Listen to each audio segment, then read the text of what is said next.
Hello, this is Dwight Norris of Fishing at Work here in the Boston Common. There's ducks, make way for duck lane and all those little stories about the past. I know it's not a fishing area. There's no fish in this water, but today I wanted to talk about bass fishing gifts. When you're out here, maybe somewhere where you don't actually have great access to fishing, maybe it's a little too far away, and all you can think about is, when can I get some time to go out and go bass fishing, and who's going to get me these bass fishing gifts? So if you have a significant other or family members, or maybe you just want to give yourself some gifts, here are a few things you should probably think about having in your arsenal. One, if you're doing local fishing like this, you're going to want a telescoping rod with a type of reel that has several ball bearings. Usually most of the telescopic rod and reel combinations have a really crappy reel. It's like standard, it'll get a little gummed up, you'll see it won't spin right, like my Eagle Claw Packet. It's getting a little not so smooth anymore. Maybe I want to replace it, and I can, but they're both yellow, they match. Well, I'll use it until it doesn't work, but you'll want something like that. And I can suggest an Abu Garcia Cardinal, or the something that's relevant to that state. I would go with a light tackle reel, and you can pick a telescopic rod, but I would stick with the main brands. Don't go for those Chinese made manufacturers, one with the names you can't recognize. Go with a good one. Eagle Claw, perfectly fine. Daiwa, they're pretty great. I think there's even the G. Loomis kind. I have to look into that. And after that, you want to get your repertoire up with other items, like you want good, strong fishing line.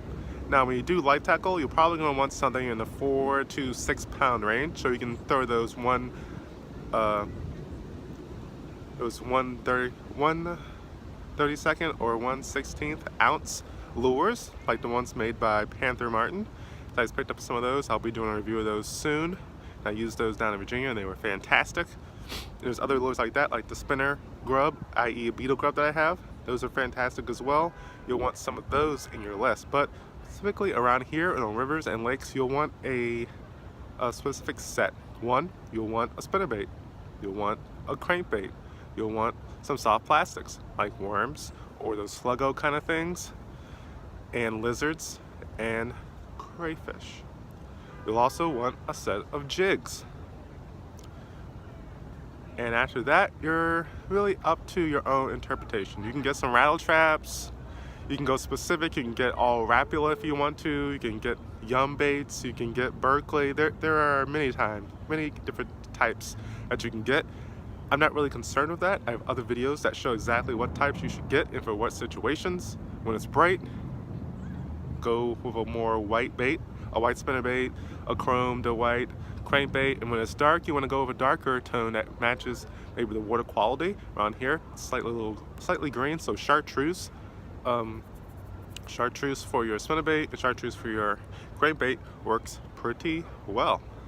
For your worms, it's pretty standard. You want to stick with what is natural: black, brown, and like a pumpkin seed greenish kind of thing going on there, like it's got slime on it, which is basically what a worm hangs out in.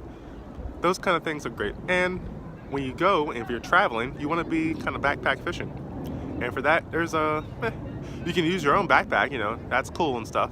It might rattle around a little bit, but if you had a specific fishing backpack, you can have places to hold your Plano style or actual Plano boxes in there. And I believe Spiderwire has a great one. You can hold 4 boxes in it, and at the top you have an insulated layer. You can hold your cool items, maybe your live worms, maybe your sandwich, your drinks, your chips, all your food, and have that completely separated. It won't smell like fish, it won't smell like the Berkeley power bait stinking up the place. It may smell like the live bait if you have them in the same place, but it's all organized, it's all compact, it's all ready to go whenever you need it. You don't have to mess around, you don't have to throw stuff in and throw stuff out, you don't have to worry about things rattling around.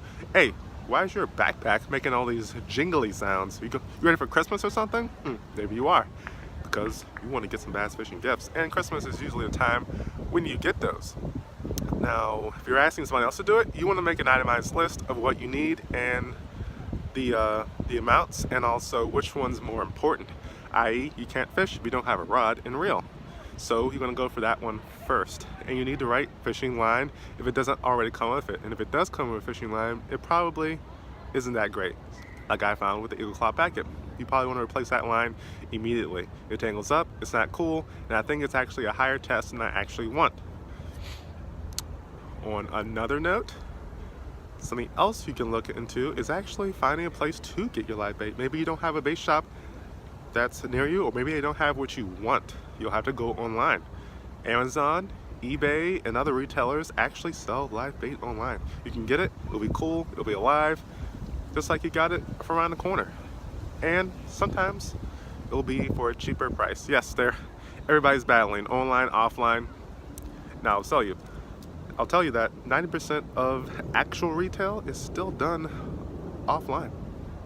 Everyone's like, oh, Amazon's taking over. Well, they only grab 10% of the market, but man, they're trying to grab that other 90%.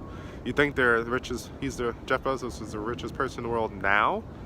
Wait till he gets another 10%. Pretty ridiculous. You might have to, I don't know. But for you, awesome, cheap, value. What else would you want as a fisherman? Get what you want. I know it's a little early to be talking about Christmas or talking about getting bass fishing gifts for yourself, but you should start thinking about these things, because when it turns cold, you're gonna have to completely change your style of fishing. You're gonna have to go to ice fishing, which is completely different. You're digging holes with an auger. You have a little hot house. You might have some food in there. You might have some beer or some wine to hang out. It will probably not be during your fishing time because it takes too long. Not like you can set out a house on a Sunday and then on Monday at work you're like, hey, hope my house is still there and nobody broke it down or broke into there and messed up my hole. And then you have your special ice fishing lures. I mean, you actually use a line bait most of the time.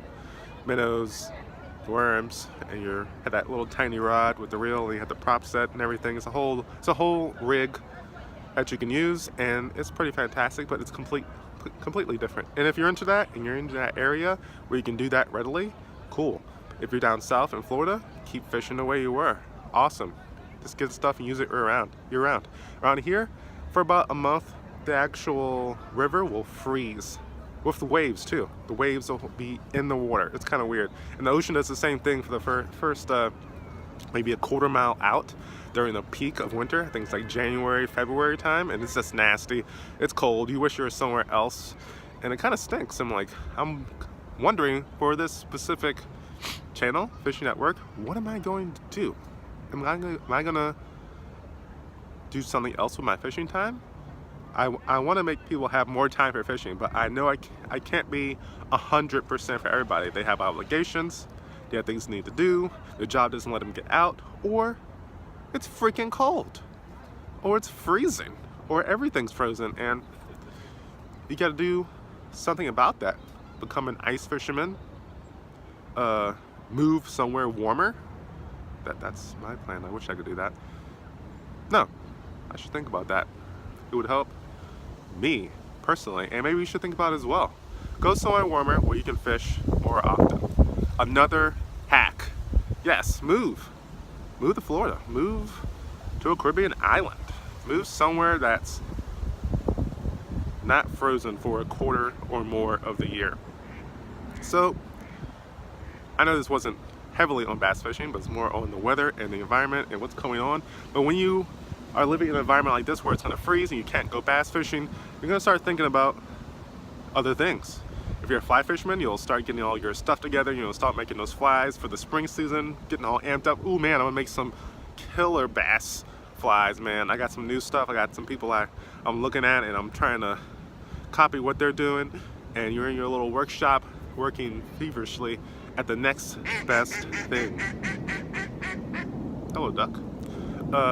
But for me, maybe I'll probably look into ice fishing. I probably can only do it during the weekend, but if I can catch a bass, I'm gonna try it.